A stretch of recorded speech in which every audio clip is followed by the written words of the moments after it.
There's a new leader in the Pick'em clubhouse. Now, Cheated. just to refresh everybody, because you and I remember, but maybe there's new listeners that haven't watched this.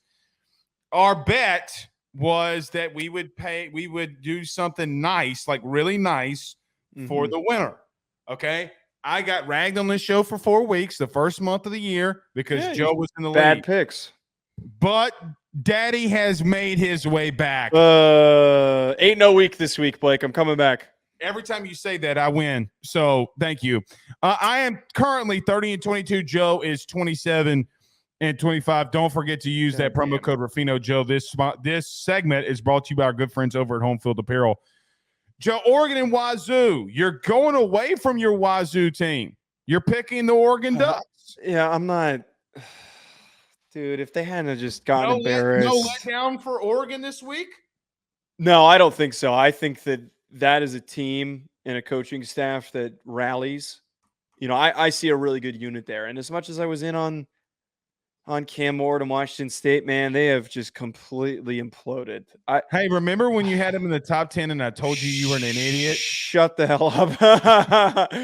You stink. No, I'm going to go. Remember when you had him in your top 10? Okay. They looked good, man, and they have completely fallen apart. That was a good win against Oregon State. I told you they played nobodies. Oregon State's ranked ahead of them. That was their one big win. The whole team had the flu. COVID. Did they actually just make it? I have absolutely no idea. I just made it up. Okay. Exactly. We're both going with Oregon. We both agree with that. Joe, I did not pick this next game the other day because I wanted some more time to think about it. I didn't like picking this on a Monday, excuse me. Bama, Tennessee. I am going with Alabama, and you're going with them balls. This is how I come back. This is how I win, Blake, because you let Nick Saban get to you. You get to the Alabama fans. You let the mainstream media. You let them all get to you. You're going with Bama. We talked about it on Monday. I don't trust that offensive line going up against the defensive line. They are going to cook them. Hold on. What are you pulling up? When was the last time that what are these trends? God, I hate when they're right too. That okay. Bryant Denny. So first off, you got to go back to last year when they beat them in Knoxville 52-49 in 2022. The last time that they had beaten them was at home in 2006, still not on the road. You have to go all the way back to 2003, Joe, 20 years ago, in 5 overtimes, I might add, the last time that Tennessee beat Alabama in Bryant-Denny, 20 years. It's not going to change this week. Okay, it's not going to change this week. I trust Jalen Milroe more than Joe Milton. Oh God, that's where you're going to lose. That statement alone. Okay, first off, you mean to tell me Joe Milton, who by an efficiency, yards, touchdowns, to interceptions, is not better than Milroe statistically? You're going to pick Joe Milton over Milroe. I think they're the same level of bad. They're not the same exact level. They're not the same exact player. I understand that statistically one is better than the other, but they both make similar mistakes. They both turn the ball over and cost their offense points. So if that's going to happen, the better O-line wins. The better O-line wins. I don't disagree with that. Now, I will tell you, and I told you this on Monday, just to preface this, I'm not saying this is a foregone conclusion that Tennessee doesn't win. Like, I don't act like I'm just coming out here and banging the drum for Bama, because I'm not. But I do think they're more tested. Joe Milton could not get completions on a defense in Texas A&M that has a horrible secondary, absolutely horrible secondary. He was 11 for 22, highly inefficient. I don't know if Tennessee's going to be able to run the ball against Nick Saban in Alabama. And let me tell you why. because I do think that Saban is going to stack the box and say, beat us in man-to-man coverage because we have better corners than A&M. See, A&M could never come down in the box because their corners are ass cheeks. Bama has the advantage where they got Arnold and Kool-Aid on the outside, and they'll go man-to-man and blitz all night and make sure that Milton, who, by the way, has a road loss this year to Florida, I might add. Bounce back. Okay. Heisman train starts now for Joe Milton. I'm obviously joking. But your jokes are so bad. Sometimes they're right. It's not going to happen. All right. Finally, we get to Ohio State, Penn State. Joe, this is another one. On Monday, I said that I wanted to wait to make my pick on Wednesday, and here we are. Penn State. I do believe, it is of my opinion, that Manny Diaz draws some things up to get after Kyle McCord that changes things. You said in the beginning of the year that Ohio State would be 9-3. I said they'd be 10-2, 9-3-ish. I'm going to stay with my pick, and I'm going to still stay with my pick that I think Penn State's a good team, and I think they go in there and kill them death by 1,000 cuts. See, my opinion on Penn State has drastically been reshapen by the way that they have played. And I said this on the show, I'm so concerned with the lack of receiver talent, and I just think that if there's a week for at home Ohio State to start building some offensive momentum against a good defense, it's going to be this week. I really do think that Ohio State wins this one, as I said on Monday. All right. Well, this is one that you could easily win here, Joe. give me that layup. A layup. You better go and score. You better not fumble this one. Don't. Ole Miss and Auburn, both of us going with the Rebels. Look, Auburn's just not a good football team, man.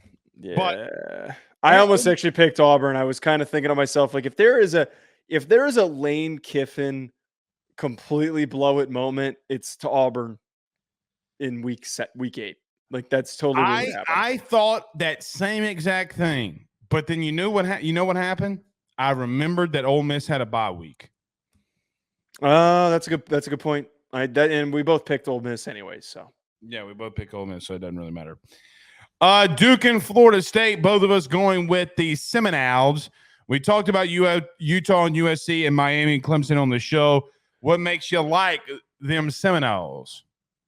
Duke has a backup quarterback. I get that Duke's defense is really good and that we saw some nice things from them over the stretch of the season, but that I don't know a single DB that's going to cover Johnny Wilson and Keon Coleman, man. That is going to be a tough ass task. They got some guys on that D line, but they have just a bunch of guys in that secondary. I'm not worried. I'm going to disagree with you just a little. A little. I do too believe that Florida State is going to roll. Mm-hmm.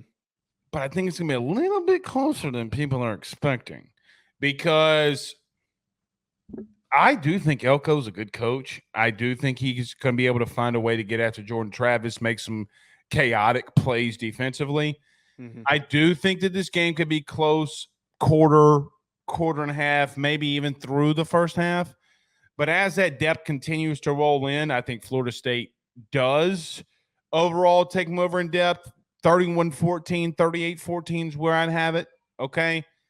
I do think Florida State, but I do think it's close early. That's the only thing I'd say, because I do have a lot of faith in old Elko out there. South Carolina and Clemson. By the way, when I took the phone call I had to take earlier in the show, Joe, I accidentally kicked a wall, #Shane Beamer, and broke my foot. What do you think about that?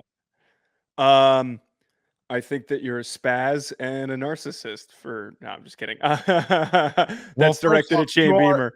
Can we talk about Shane Beamer breaking his foot for just a second? Dude, the guy is a psychopath. The guy is such a dork. This is why I don't like South Carolina. And look, I don't have any problem with South Carolina as a program. South Carolina fans last year got so mad at me for criticizing him. He sucks. He's not a good coach. I have been around coaches like that coach like that. I've been in locker rooms with guys like that, and I played at the college level. I didn't play in the SEC, but I played at Division I level. Around guys like that, they're so fucking fake. They're so fake. And I'm not wasting. The guy's overrated. He's so overrated. It does. Let me tell you how I feel. I said this to you last year, if you remember, because you were so big on this Cocktober thing when we were doing the Saturday Great show. bit. It's a great bit. I do wonder if Shane Beamer would be a head coach if his dad wasn't at Virginia Tech for all those years. I do think about that. But here's the thing for me about the broken foot thing. Dude, you're too emotional, man. Like, no one's rallying around that. Well, people are out here defending him, saying, "Oh, well, he's I like that he's I don't care that he's emotional. It doesn't bother me." It doesn't matter if it does or does not bother you. It matters if his kids and those kids are seeing him throwing a temper tantrum because he lost to Florida. The truth is, you didn't recruit in the portal enough. Your best players left.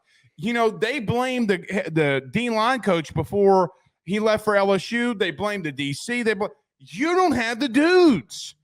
And I will tell you this, as a guy who's been a Spencer Rattler defender on this show. Yeah. Dude, if they didn't have Spencer Rattler, they might not have won but one game, maybe. Completely agree. Spencer Rattler, man, oh man. I tell you, the kid's playing lights out, man. I don't like Shane Beamer. None. Well, he's got Leggett. Yeah. Yeah. Okay. Juice Wells. And, Juice Wells is hurt. Well, when he's there, yeah. So, here's the truth, okay? I do see myself here in reference to Shane Beamer and just saying, like, dude, can you just stop for 1 second? That's all I'm going to say. Both of us going with Mizzou here, though. Yeah, I actually almost did the Cocktober bit. I'm going to be completely honest with you. I almost did the bit. Did one of your dogs just walk in the room? Is that why you keep looking at the ground? I feel like I heard something. I just work, dude. Work stuff. Okay. Anyway, continue. Right. No, I believe that Missouri maybe hit a little bit of a rough patch, but they're regaining some momentum. Missouri, second team in the East right now. Who would have thought? Oh, wait, me. Okay. Hey, by the way, you want to hear something crazy? Can I throw a crazy stat at you before we leave? Yes. Quarterbacks that are currently playing in the SEC or have played in the SEC, of the top 20 most efficient passers in the country, listen to this. Jaden Daniels, Carson Beck, Brady Cook, number 3, TJ Finley, number 4. That offense does wonders, dude. Crazy.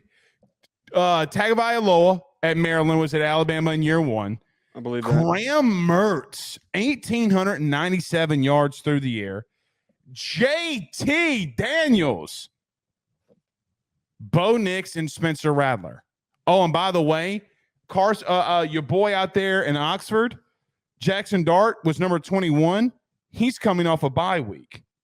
Mm. So 21 of the top 21 quarterbacks, 10 of them either were in the SEC or have been in the SEC, the most efficient passer.